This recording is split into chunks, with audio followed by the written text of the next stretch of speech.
आज मैं आपको एक ऐसी कहानी सुनाने जा रहा हूँ जो कि आपको जीवन का सार समझा देगी। जीवन का जो असली सुख है वो आपको समझा देगी।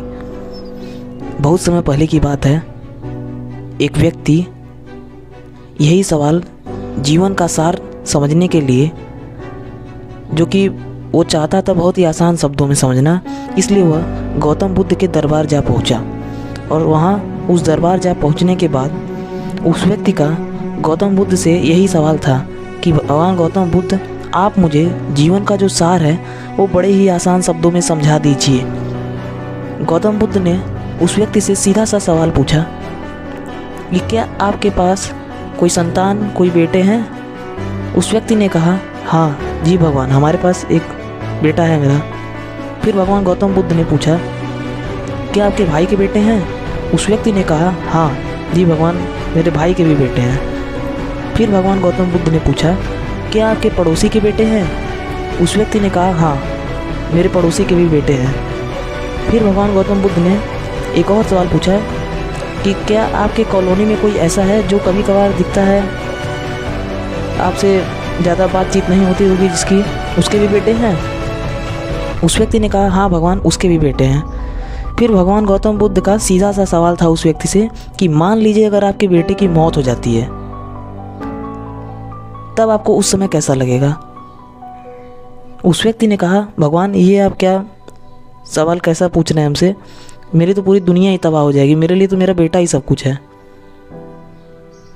फिर भगवान गौतम बुद्ध ने उस व्यक्ति से पूछा कि मान लीजिए अगर आपके भाई के बेटे की मौत हो जाती है तो आपको कैसा लगेगा? उस व्यक्ति ने कहा, मुझे दुख होगा, लेकिन उतना नहीं जितना कि मेरे खुद के बेटे की मृत्यु पर मुझे होता। फिर भगवान गौतम बुद्ध ने पूछा कि मान लीजिए अगर आपके पड़ोसी के बेटे की मौत हो जाती है तो आपको कैसा लगेगा? उस व्यक्ति ने कहा कि मुझे दुख होगा, लेकिन उतना नहीं जितना कि मेरे भाई के बेटे की मौत पर मुझे होता। फिर भगवान गौतम बुद्ध ने लास्ट अपना आखिरी सवाल उस व्यक्ति से पूछा कि मान लीजिए अगर उस व्यक्ति की बेटे की मौत हो जाती है जो कभी कभार आपको दिखता था, कॉलोनी में कोई ऐसा रहता हो, उसके बेटे की अगर मौत हो जाती है तो आपको कैसा लगेगा? उस व्यक्ति ने कहा, मुझे दुख होगा, लेकिन उतना नहीं जितना कि मेरे पड़ोसी के बेटे पर मुझे होता। अर्थात अगर मैं कहूँ तो मुझे ज़रा सा भी दुख नहीं होगा, अगर मैं ईमानदारी के साथ कहूँ तो मुझे ज़रा सा भी दुख नहीं होगा, क्योंकि मेरा तो उसके साथ कोई अटैचमेंट ही नहीं है, तो मुझे किस बात का दुख होगा? तो भगवान गौतम बुद्ध ने इसी बात पर बोला कि यही जीवन का सार है।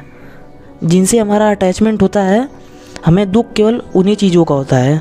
इस बात पर भगवान गौतम बुद्ध ने उस व्यक्ति से एक और सवाल किया कि क्या आपके पास कोई छोटी संतान, कोई छोटा बच्चा है? उस व्यक्ति ने कहा, हाँ भगवान। तो भगवान गौतम बुद्ध का सवाल था कि उसने कई बार रेत के महल समुद्र के किनारे बनाए होंगे? तो उस व्यक्ति ने कहा, हाँ। और उनका सवाल ये था कि जब वो रेत का महल बनाता था तो उस समय देखे होंगे आपने कि समुद्र की जो लहर आती है कुछ समय में आकर उसे गिरा देती होगी, तो क्या उस समय बच्चा रोता था? तो उस व्यक्ति ने कहा, हाँ बच्चा रोता था। तो क्या उस समय आप रोते थे? तो उस व्यक्ति ने कहा, नहीं भगवान, मैं क्यों रोऊंगा, क्योंकि मैं तो जान रहा हूँ वो टेम्परेरी है, कुछ समय में समुद्र की लहर आएगी और उसे गिरा देगी। तो भगवान गौतम बुद्ध ने कहा, यही जीवन का सार है। जिससे हमारा अटैचमेंट होता है, दुख हमें केवल उन्हीं चीज़ों को होता है, बाकी चीज़ों का दुख हमें नहीं होता है। और इसे जितना जल्दी से जल्दी लोग आप इस सच्चाई को मान लें, वही आपके लिए बढ़िया होगा। उस पेड़ की तरह बनिए जिस पेड़ पर शाम होते हुए पक्षी आते हैं और अगली सुबह रवाना हो जाते हैं। उस समय वो पक्षी ना ही उन पेड़ से कुछ कहता है, ना ही पेड़ उन पक्षी से कहते हैं कि आप दोबारा आइएगा, मैं आपका इंतज़ार करूंगा। उस पेड़ की तरह बनिए। यही जीवन का सार है जो भगवान गौतम बुद्ध ने उस व्यक्ति को समझाया।